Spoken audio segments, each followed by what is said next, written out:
निस्वार्थ भाव से की गई भक्ति से ही मिलते हैं भगवान।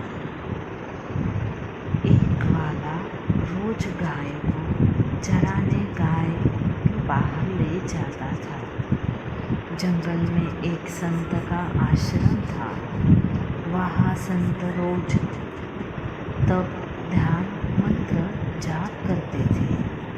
ग्वाला रोज संत को देखता तो उसे समझ नहीं आता कि संत ये सब क्यों कर रहे हैं। ग्वाले की उम्र कम थी। संत के इन कर्मों को समझने के लिए वह आश्रम में हो और संत से पूछा कि आप रोज ये सब क्या करते हो। संत ने बताया कि मैं भगवान को पाने की भक्ति करता हूँ।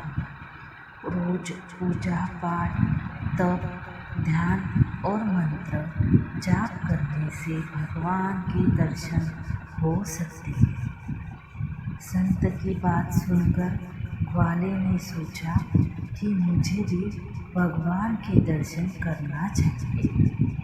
ये सोचकर ग्वाला आश्रम से निकलकर एक सुनसान जगह पर पेड़ के नीचे एक पेड़ पर खड़े होकर तप करने लगा।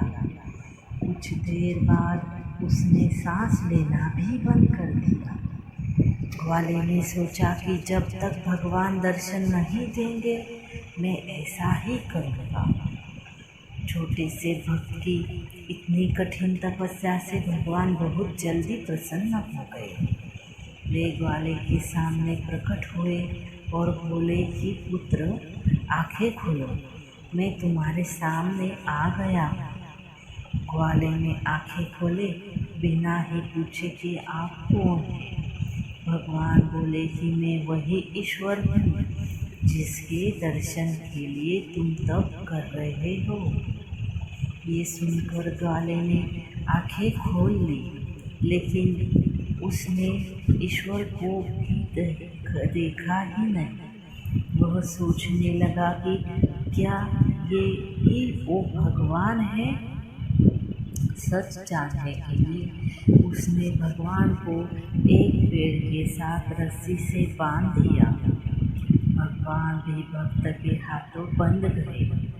ग्वाला तुरंत दौड़कर उस संत के आश्रम में पहुंच गया और पूरी बात बता दी। संत ये सब सुनकर हैरान रह गए। वे भी तुरंत ही ग्वाले के साथ उस जगह पर पहुंच गए। संत उस पेड़ के पास पहुंचे तो वहाँ कोई नहीं दिखाई दिया। भगवान सिर्फ ग्वाले को ही दिखाई दे रहे थे। संत ने बताया कि मुझे तो वहाँ कोई दिखाई नहीं दे रहा है। तो ग्वाले ने भगवान से इसकी वजह पूछी। भगवान ने कहा कि मैं उन्हीं इंसानों को दर्शन देता हूँ जो निस्वार्थ भाव से मेरी भक्ति करते हैं।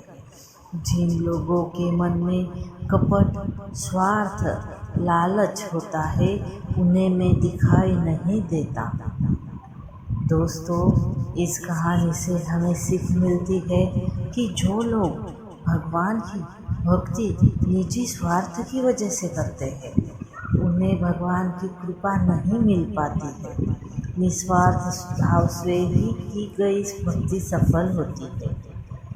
दोस्तों, आपको ये कहानी अच्छी लगी हो तो हमारे चैनल को लाइक, शेयर और सब्सक्राइब ज़रूर करें। धन्यवाद। हर हर महादेव।